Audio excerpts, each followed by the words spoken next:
বাহ বাহ বাহ বাহ। মহাকুম্ভ। আচ্ছা, মহাকুম্ভের কথা উঠলেই আপনাদের মনের মধ্যে প্রথমেই কিরকম ভাবনা আসে? ভাবুন, একটু সময় দিচ্ছি।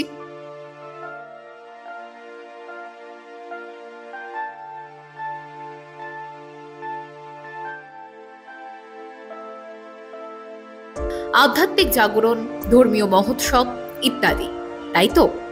কিন্তু জানেন কি, আধ্যাত্মিকতা এবং সাংস্কৃতিক উদযাপনের বাইরেও মহাকুম্ভের আরো একটা দারুণ দিক রয়েছে, অর্থনৈতিক দিক। জানেন, এই বছর নাকি শুধুমাত্র মহাকুম্ভ মেলা থেকেই প্রায় 25,000 কোটি টাকার অর্থনৈতিক উন্নয়ন হতে পারে। চলছে প্রাক মহাকুম্ভ মহরত, তুঙ্গে প্রস্তুতি, আঁটোসাঁটো নিরাপত্তা থেকে শুরু করে শাহী স্নানের শাহী আয়োজন, সঙ্গে থাকছে ইভেন্ট ম্যানেজমেন্টের জোরদার ব্যবস্থা।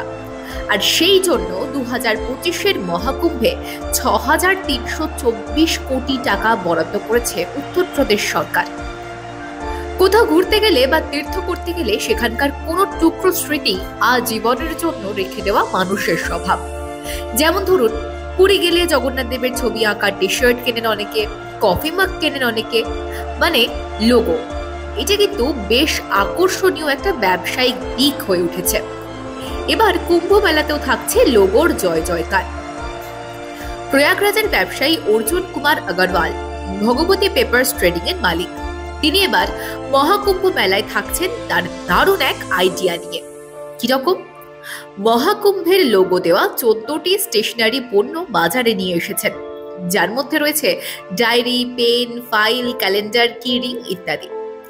তার এই জিনিসের এখন বাজারে মারাত্মক চাহিদা। ফলে মহাকুম্ভের মহাযজ্ঞকে পাখির চোখ করেছেন এই ব্যবসায়ী। আপনার প্রিয়জনের জন্য পছন্দের উপহার কিন্তু এই মহাকুম্ভের কোনো একটা দ্রব্য হতেই পারে।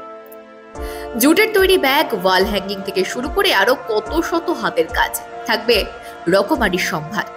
দেখুন, খাবারের স্টল থেকে হোটেল, এখানে তো মহাকুম্ভ উপলক্ষে একটা বিরাট ব্যবসায়িক ছাপ পড়ে।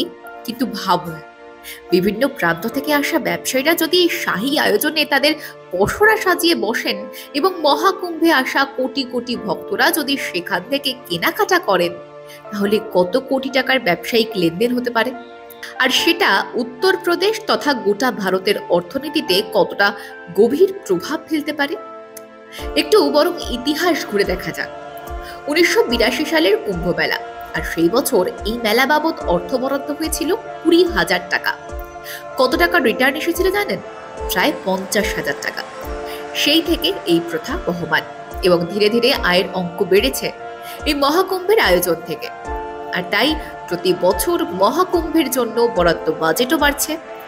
2019-এ যেই সংখ্যাটা ছিল 3,700 কোটি টাকা মতো, 2025-এই সেই বাজেট বেড়েছে প্রায় দ্বিগুণ। সুতরাং মহাকুম্ভ যে শুধুমাত্র ধর্মীয় এবং আধ্যাত্মিক মিলন ক্ষেত্র এমনটাই নয়, এক বিরাট ব্যবসায়িক কর্মকাণ্ডও জুড়ে রয়েছে এর সঙ্গে। মহাকুম্ভ প্রকৃত অর্থেই মহাযজ্ঞ, আধ্যাত্মিক এবং অর্থনৈতিক। ব্যুরো রিপোর্ট, মাধ্যম।